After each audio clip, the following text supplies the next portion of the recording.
नमस्कार दोस्तों, मेरा नाम है शेखर और स्वागत है आप सभी का हमारे ट्यूब चैनल शिखर स्टडी पॉइंट पर।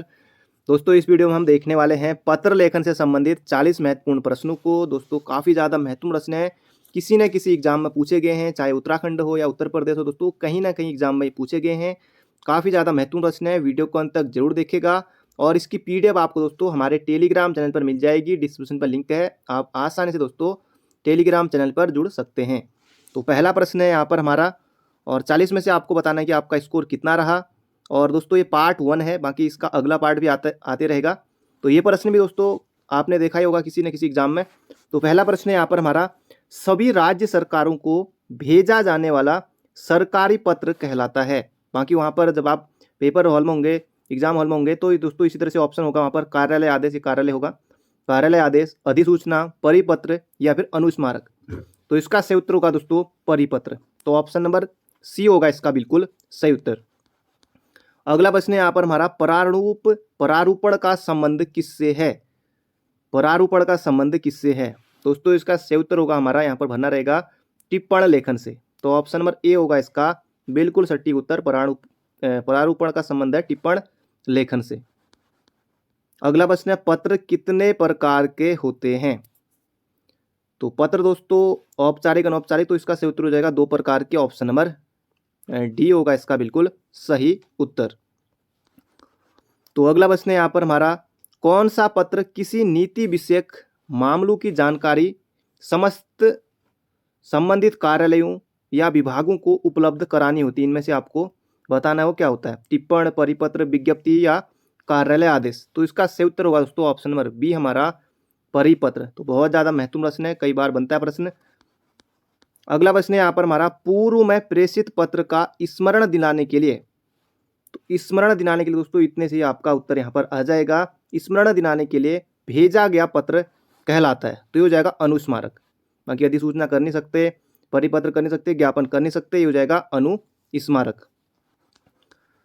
अगला प्रश्न है यहाँ पर हमारा, बैठक में उपस्थित व्यक्तियों के पदानुसार नाम। ये प्रश्न भी दोस्तों आपने किसी न किसी एग्जाम में देखा होगा। बैठक में उपस्थित व्यक्तियों के पदानुसार नाम, उनकी राय का पूरा विवरण सहित कार्यसूची में रेखांकित कार्यों पर हुए विचार विमर्श का संक्षिप्त विवरण कहलाता है। तो इसका सही उत्तर हो जाएगा दोस्तों ऑप्शन नंबर सी कार्यवृत्त। तो ऑप्शन नंबर सी बिल्कुल इसका सही उत्तर है। बाकी दोस्तों काफ़ी ज़्यादा लंबी चौड़ी परिभाषा है। तो बढ़ते हैं अगले प्रश्न की तरफ। तो अगला प्रश्न है यहाँ पर हमारा, निम्नलिखित में से कौन सी पत्र की विशेषता नहीं है? अब पत्र में दोस्तों शीर्षक होता है, जी हाँ होता है, संक्षिप्तता, क्रमबद्धता तो सभी होती है। तो इसका सही उत्तर हो जाएगा हमारा ऑप्शन नंबर ए विनयशीलता। तो ये पत्र की विशेषता नहीं है। अगला प्रश्न है यहाँ पर हमारा दोस्तों महत्वपूर्ण प्रश्न है, वीडियो को अंत तक जरूर देखेगा। और अभी तक आपने लाइक नहीं किया तो एक लाइक जरूर से कर दीजिए और वीडियो को अंत तक जरूर देखेगा। चैनल पर नए हो तो चैनल को सब्सक्राइब भी जरूर से कर लीजिएगा। तो अगला प्रश्न है यहाँ पर हमारा, जब एक अधिकारी दूसरे अधिकारी को व्यक्तिगत शैली में पत्र लिखता है तो उसे क्या कहते हैं? महत्वपूर्ण प्रश्न है। तो इसका सही उत्तर होगा दोस्तों अर्धशासकीय पत्र। यहाँ पर अगर सरकारी पत्र होता कई अभ्यर्थी वो भी करते, शासकीय पत्र है भी ऑप्शन में। तो इसका सही उत्तर होगा दोस्तों अर्धशासकीय पत्र। याद रखिएगा महत्वपूर्ण प्रश्न है, जब एक अधिकारी दूसरे अधिकारी को व्यक्तिगत शैली में लिखता है तो ये हो जाएगा हमारा अर्ध सरकारी पत्र। अगला प्रश्न है, किस प्रकार के पत्र का प्रारंभ, किस प्रकार के पत्र का मुझे ये कहने का निर्देश हुआ है से आरंभ होता है? किस प्रकार के पत्र में होता है? बाकी आपने देखा भी होगा। तो ये जाएगा दोस्तों शासकीय पत्र में आते भी हैं इस तरह के, जो विभाग के द्वारा जारी किए जाते हैं। तो किस प्रकार के पत्र का ये मुझे कहने का आदेश हुआ है, हो जाएगा शासकीय पत्र। महत्वपूर्ण प्रश्न है। अगला, आवती का उत्तर देने के लिए तैयार पत्र का अनुमोदन किया जाता है। तो इसका सही उत्तर हो जाएगा दोस्तों यहाँ पर उच्च अधिकारी द्वारा। तो ऑप्शन नंबर सी होगा इसका, आवती का उत्तर देने के लिए तैयार पत्र का अनुमोदन किया जाता है तो उच्च अधिकारी द्वारा। तो ऑप्शन नंबर सी होगा इसका बिल्कुल सही उत्तर। तो बढ़ते हैं दोस्तों अगले प्रश्न की तरफ। अगला प्रश्न है, यदि सभी राज्य सरकारों को कोई एक सरकारी पत्र भेजा गया हो तो उसे क्या कहते हैं? दोस्तों वही प्रश्न है, बार बार अलग अलग तरीके से पूछा जाता है। तो इसका सही उत्तर भी होगा हमारा ऑप्शन नंबर डी परिपत्र। तो परिपत्र होगा इसका बिल्कुल सही उत्तर। एक बार हम इसकी परिभाषा अलग से ऊपर देख चुके हैं। अगला प्रश्न यहाँ पर हमारा, सरकारी आदेश में अधोलेख के अंतर्गत निम्नलिखित में से किसका प्रयोग होता है। तो ये यहाँ पर पूछा गया है। तो इसका सही उत्तर होगा दोस्तों यहाँ पर इनमें से कोई नहीं, क्योंकि दोस्तों ये आज्ञा से होता है, तो ऑप्शन नंबर डी होगा इसका बिल्कुल सही उत्तर। अगला प्रश्न है दोस्तों, ये महत्वपूर्ण प्रश्न है और निश्चित रूप से बनेंगे, ये भी प्रश्न महत्वपूर्ण है, बाकी ऊपर भी महत्वपूर्ण है, तो अंत तक बने रहेगा। अर्ध सरकारी पत्र के प्रारूप में प्रेषक का नाम वो पदनाम होता है। बहुत ज़्यादा महत्वपूर्ण प्रश्न है। तो इसका सही उत्तर होगा दोस्तों बाईं और शीर्ष पर, बाईं और शीर्ष पर, जैसे दाईं ओर शीर्ष पर, बाईं ओर शीर्ष पर, दाईं ओर अंत पर। ऑप्शन भी दोस्तों गजब के हैं, ये हो जाएगा बाईं ओर शीर्ष पर। तो याद रखिएगा महत्वपूर्ण प्रश्न है। बाकी बाईं है दोस्तों, तो जैसे बी है ये डी है, तो जैसे रीजनिंग आप पढ़ते हैं बी डी बायां, बी बायां, डी दायां, तो हो जाएगा हमारा बाईं और दाईं, बाईं और शीर्ष पर, ऑप्शन नंबर सी। अगला प्रश्न है औपचारिक पत्र को भी कहा जाता है, तो उसको क्या कहा जाता है? तो हो जाएगा दोस्तों औपचारिक पत्र को कार्यालयी पत्र भी कहा जाता है। तो ऑप्शन नंबर बी होगा इसका बिल्कुल सटीक उत्तर। तो अगला प्रश्न है यहाँ पर हमारा, निम्न में से कौन सा औपचारिक पत्र से संबंधित है? तो ये यहाँ पर पूछा गया है। तो औपचारिक पत्र दोस्तों ये होगा हमारा शिकायती पत्र, बाकी शुभकामना पत्र, बधाई पत्र अनौपचारिक। तो हो जाएगा हमारा ऑप्शन नंबर ए इसका बिल्कुल ही सटीक उत्तर है। अगला प्रश्न है अधिसूचना का प्रकाशन कहाँ होता है? अधिसूचना दोस्तों ये सरकारी गजट जो राजपत्र होता है उसमें प्रकाशित होती है। तो ऑप्शन नंबर डी होगा इसका बिल्कुल सही उत्तर। अगला प्रश्न यहाँ पर हमारा, किस प्रकार के पत्र में प्रेषक किस प्रकार के पत्र में प्रेषक अधिकारी सामान्यतः केवल अपने ही हस्ताक्षर करता है और अपने पद का उल्लेख नहीं करता है?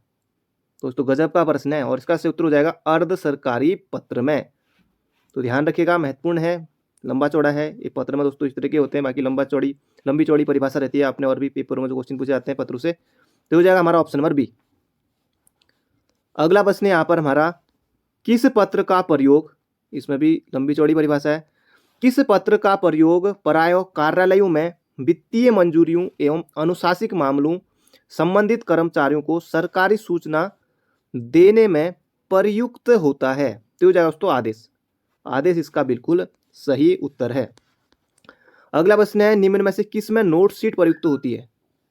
नोट शीट दोस्तों ये हो जाएगा प्रारूपण में। तो ऑप्शन नंबर सी होगा इसका बिल्कुल सही उत्तर, नोट शीट प्रयुक्त होती है प्रारूपण में। अगला प्रश्न यहाँ पर हमारा, नियम आदेश अधिकार, नियम आदेश अधिकार व नियुक्ति संबंधी गजट में प्रकाशित सूचना है। तो ये यहाँ पर दोस्तों पूछा गया है और इसका सही उत्तर है अधिसूचना। तो ऑप्शन नंबर डी होगा इसका बिल्कुल सही उत्तर। तो दोस्तों 20 क्वेश्चन हमने देख लिए हैं, 20 क्वेश्चन और बचे हैं, तो वीडियो को अंत तक जरूर देखेगा। बहुत ज़्यादा महत्वपूर्ण प्रश्न है, प्रैक्टिस के लिए काफ़ी अच्छा है, जितनी आपकी प्रैक्टिस रहेगी। और अगर आपको माना एग्जाम में प्रश्न नहीं भी आ रहा है, थोड़ा बहुत अगर आपने पढ़ा है, तो ऑप्शन हटा के भी आप सही उत्तर पर पहुँच सकते हैं। अगला, परिपत्र में निम्न में से क्या नहीं होता है? अधिकारी का पदनाम होता है, जो भी पद विषय होता है, पृष्ठांकन होता है, तो संबोधन उसमें नहीं होता है। तो हो जाएगा हमारा ऑप्शन नंबर बी। अगला प्रश्न यहाँ पर हमारा, किस प्रकार के पत्र का उद्देश्य, किस प्रकार के पत्र का उद्देश्य केवल सूचना देना होता है किंतु किसी प्रकार के उत्तर की अनिवार्यता अपेक्षा नहीं की जाती? महत्वपूर्ण प्रश्न है और इसका सही उत्तर हो जाएगा दोस्तों शासकीय। किस प्रकार के पत्र का उद्देश्य केवल सूचना देना होता है किंतु किसी प्रकार के उत्तर की अनिवार्यता अपेक्षा नहीं की जाती? तो ये होता है हमारा शासकीय पत्र में। अगला प्रश्न है यहाँ पर हमारा, नए पदों की स्वीकृति, वित्तीय स्वीकृति, निर्देशों आदि सूचना देने के लिए जो आदेश निर्गत किया जाता है उसे कहते हैं दोस्तों, उसे कहते हैं सरकारी आदेश। कार्यालय आदेश भी है, सरकारी आदेश भी है, तो अंतर है इनमें। तो हो जाएगा ऑप्शन नंबर सी। तो अगला प्रश्न है यहाँ पर हमारा, अर्ध सरकारी पत्र में सामान्यतः संबोधन के रूप में लिखा जाता है। तो ये यहाँ पर पूछा गया है, हो जाएगा दोस्तों फिर बाकी सेवा में, शासकीय में, सरकारी में होगा, हो जाएगा हमारा अर्ध सरकारी में होगा फिर, बाकी ये सरकारी वाले हैं दो ऑप्शन। तो हो जाएगा ऑप्शन नंबर ए। अगला प्रश्न है यहाँ पर हमारा, औपचारिक पत्र किससे संबंधित होते हैं? औपचारिक पत्र दोस्तों ये जो मित्रों हैं या रिश्तेदारों हैं इनको होता है अनौपचारिक। ये हो जाएगा कार्यालय से। ये उपयुक्त सभी भी है, कई अभ्यर्थी जल्दीबाजी में उपयुक्त सभी भी टिक करेंगे एग्जाम में, तो तभी यहाँ पर उपयुक्त सभी भी दिया हुआ है। तो हो जाएगा हमारा ऑप्शन नंबर सी, कार्यालय से। अगला प्रश्न है, उत्तम पुरुष में लिखा गया पत्र व्यक्तिगत नाम से संबोधित सरकारी पत्र है। उत्तम पुरुष में लिखा गया पत्र व्यक्तिगत नाम से संबोधित सरकारी पत्र, ये हो जाएगा दोस्तों अर्ध सरकारी पत्र। तो ऑप्शन नंबर डी होगा इसका बिल्कुल सटीक उत्तर। अगला प्रश्न है, किस प्रकार के पत्र में संबोधन के लिए पितृश्री का प्रयोग किया जाता है? तो ये भी महत्वपूर्ण प्रश्न है, ये भी हो जाएगा दोस्तों अर्ध सरकारी पत्र में। तो याद रखिएगा, महत्वपूर्ण प्रश्न है अर्ध सरकारी पत्र में। अगला है, पत्र संख्या प्राय लिखी जाती है या डाली जाती है, थोड़ा परिभाषा इस तरह की लिखी जाती है। तो इसका सही उत्तर होगा दोस्तों हमारा सरकारी पत्र में। तो पत्र संख्या सरकारी पत्र में डाली जाती है। पत्र संख्या जो भी आयोग के द्वारा जारी किए जाते हैं उनमें भी होती है पत्र संख्या। अगला है, सरकारी फाइलों में की जाने वाली नोटिंग को कहते हैं? तो नोटिंग को दोस्तों कहते हैं टिप्पणी। तो इसका सही उत्तर होगा ऑप्शन नंबर डी, सरकारी फाइलों में प्रयुक्त की जाने वाली नोटिंग को कहते हैं टिप्पणी। अगला प्रश्न है, टिप्पण का मुख्य उद्देश्य है? ये भी महत्वपूर्ण प्रश्न है। तो ये हो जाएगा मामलों को नियमानुसार निपटाना टिप्पण का मुख्य उद्देश्य है। तो अगला प्रश्न है यहाँ पर हमारा, अपने मित्रों बंधुजनों को लिखने वाले पत्रों को किस प्रकार का पत्र माना जाता है? तो ये भी महत्वपूर्ण प्रश्न है। तो इसका सही उत्तर हो जाएगा अनौपचारिक पत्र। अगर आपने किसी दोस्त इनको लिखना है पत्र तो ये जाएंगे अनौपचारिक पत्र। अगला प्रश्न है यहाँ पर हमारा,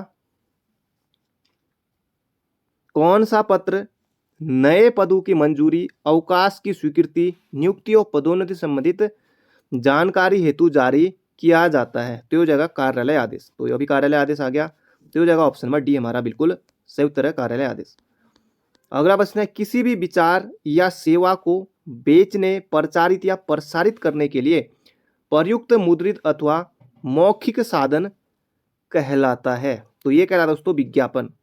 विज्ञापन की जो परिभाषा एक बार फिर से देख लेते हैं, किसी भी विचार या सेवा को बेचने, प्रचारित या प्रसारित करने के लिए प्रयुक्त मुद्रित अथवा मौखिक साधन कहलाता है दोस्तों विज्ञापन। तो ये हो जाएगा हमारा ऑप्शन नंबर सी। बाकी दोस्तों विज्ञापन की भी सिर्फ इसमें विज्ञापन की परिभाषा दी हुई थी, लेकिन अलग ही इस तरह से घुमा फिरा के। अगला, पत्र भेजने वाले को कहा जाता है? पत्र भेजने वाले को क्या कहा जाता है? तो ये हो जाएगा दोस्तों प्रेषक। प्रेषण नहीं होगा, हो जाएगा प्रेषक। तो ऑप्शन नंबर बी। अगला प्रश्न है यहाँ पर हमारा, किस पत्र में राज चिन्ह का प्रयोग किया जाता है? तो दोस्तों निजी हो नहीं सकता, व्यावसायिक हो नहीं सकता और अर्ध सरकारी भी नहीं होगा। तो ये होगा हमारा ऑप्शन नंबर ए, शासकीय पत्र में किया जाता है राज चिन्ह का प्रयोग। अगला प्रश्न है यहाँ पर हमारा, एकाधिक अधिकारियों व विभागों को प्रेषित सरकारी पत्र को कहते हैं? तो ये हो जाएगा दोस्तों हमारा परिपत्र। अब परिपत्र की दोस्तों इसी वीडियो में हम 40 क्वेश्चनों में से 3 तरह से दोस्तों परिपत्र की परिभाषा देख चुके हैं। अलग अलग तरीकों से पूछा गया है, क्योंकि महत्वपूर्ण है, कई बार एग्जाम में आता है बार बार, तो इसलिए प्रश्न यहाँ पर भी है।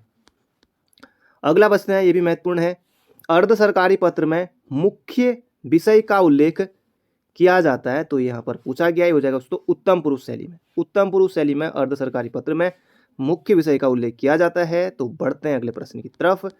अगला प्रश्न है, पत्र जिस व्यक्ति को लिखा जाता है उसे क्या कहा जाता है? पत्र जिस व्यक्ति को लिखा जाता है उसे दोस्तों प्रेषित कहा जाता है। ऑप्शन नंबर बी होगा इसका बिल्कुल ही हमारा सही उत्तर। अगला प्रश्न है, प्रारूपण के संबंध में निम्नलिखित में से असंगत है, इनमें से अब गलत बताना है कि यह कौन सा होगा। प्रारूपण पूर्ण और स्पष्ट होना चाहिए, जी हाँ बिल्कुल होना चाहिए। प्रारूपण लेखन के लिए हल्के रंग का कागज प्रयोग में लाया जाता है, ये भी सही है। प्रारूपण संक्षिप्त होना चाहिए, तो ये भी सही है। तो इसका सही उत्तर हो जाएगा दोस्तों ऑप्शन नंबर डी। अगला प्रश्न है और ये हमारा दोस्तों आखिरी प्रश्न है और इसका सही उत्तर आपको जल्दी से बताना है कमेंट बॉक्स में। किसी भी विचाराधीन पत्र अथवा प्रकरण को निपटाने के लिए उस पर राय, मंतव्य अथवा आदेश, निर्देश दिया जाता है को कहते हैं? क्या कहते हैं दोस्तों? एग्जाम में पूछा गया था, ये हो जाएगा टिप्पण। टिप्पण हो जाएगा, तो याद रखिएगा महत्वपूर्ण प्रश्न है। तो दोस्तों ये थे आज के हमारे 40 महत्वपूर्ण प्रश्न है। बाकी इसकी PDF आपको हमारे टेलीग्राम चैनल पर मिल जाएगी, डिस्क्रिप्शन में लिंक है। तो बाकी मिलते हैं बहुत जल्दी एक नई वीडियो में। अगर वीडियो पसंद आई हो तो लाइक जरूर कीजिएगा, चैनल पर नए हो तो चैनल को सब्सक्राइब जरूर कर लीजिएगा और हो सके तो इसे शेयर भी जरूर कीजिएगा। तो मिलते हैं बहुत जल्दी एक नई वीडियो में। Thank you friend, thank you so much.